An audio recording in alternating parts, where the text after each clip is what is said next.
Mom. Oh, it feels so good to hold you. You too, Mom.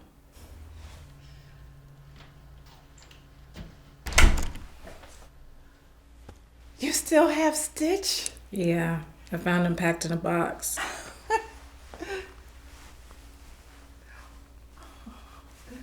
Come sit down. Oh.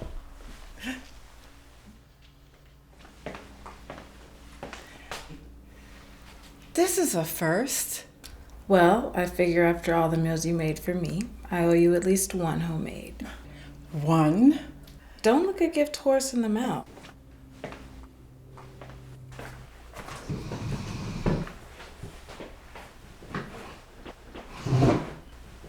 It's the only one you showed me how to make.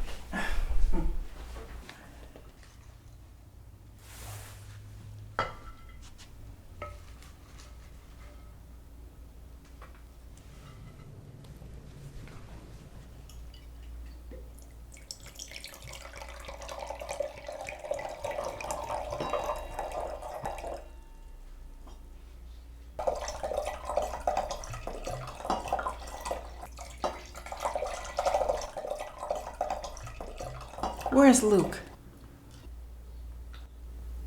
Lars, Mom. His name's Lars, and he's where he is most Saturdays, playing a gig.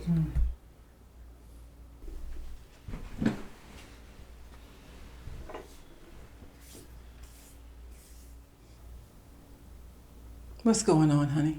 Why? You never made me a meal before. Wine? The house is immaculate. Something's going on. Did Lars break up with you?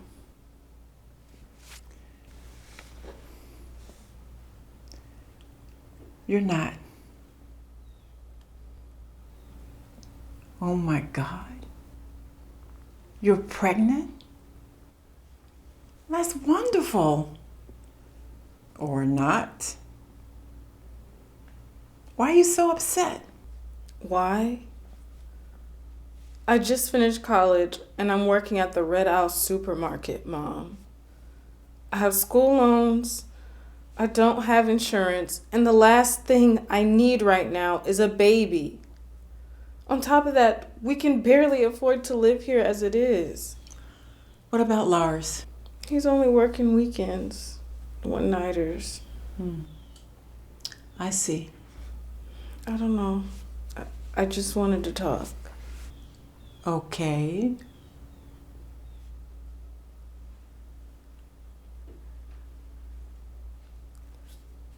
We're gonna get an abortion.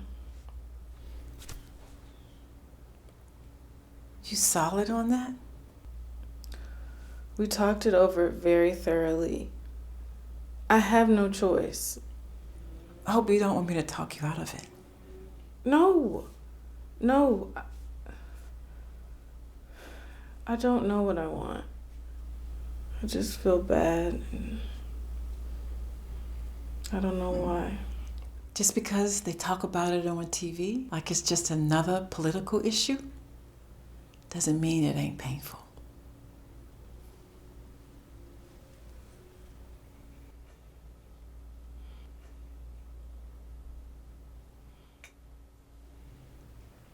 Mind if I tell you a story?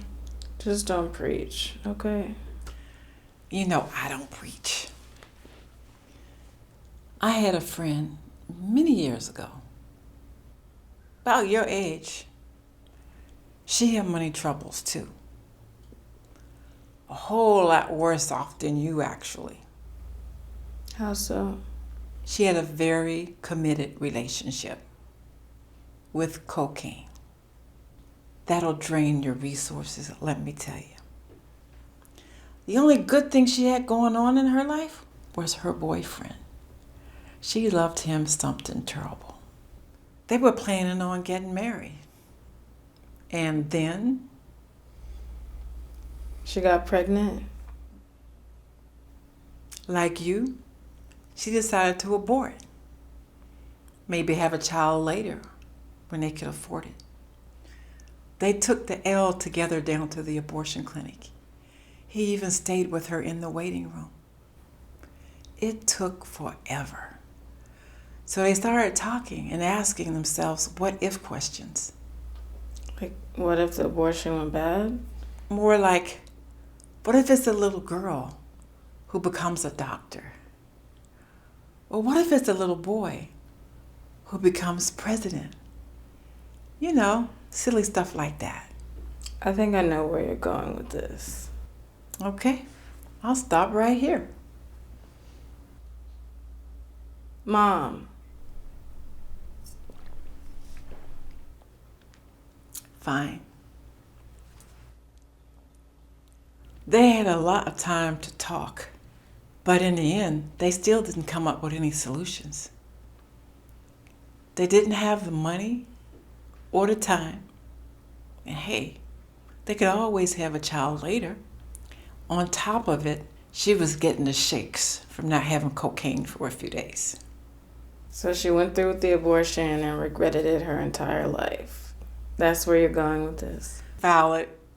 Is this my story or yours? My friend told me, after sitting in that cold office under those fluorescent lights and watching depressed women getting shuttled in and out like cattle, she just chickened out. So what happened? They had a little girl, the most beautiful child.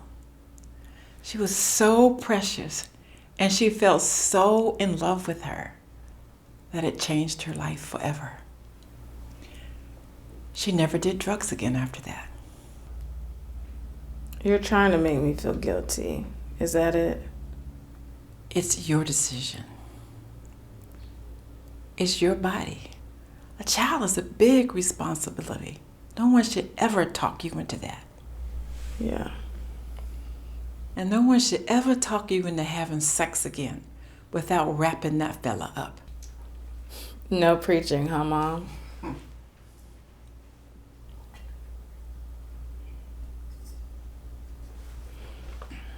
So how'd they ever manage?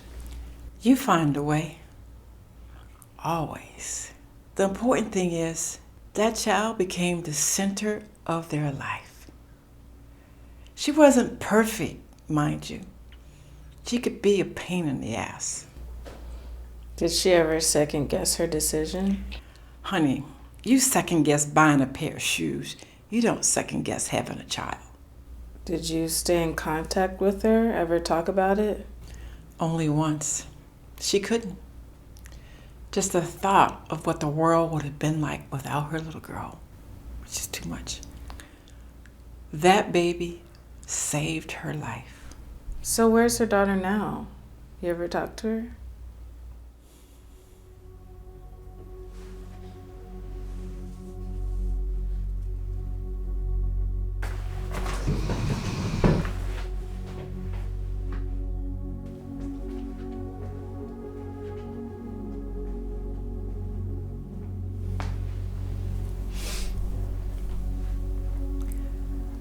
Oh, she's around. I talk to her nearly every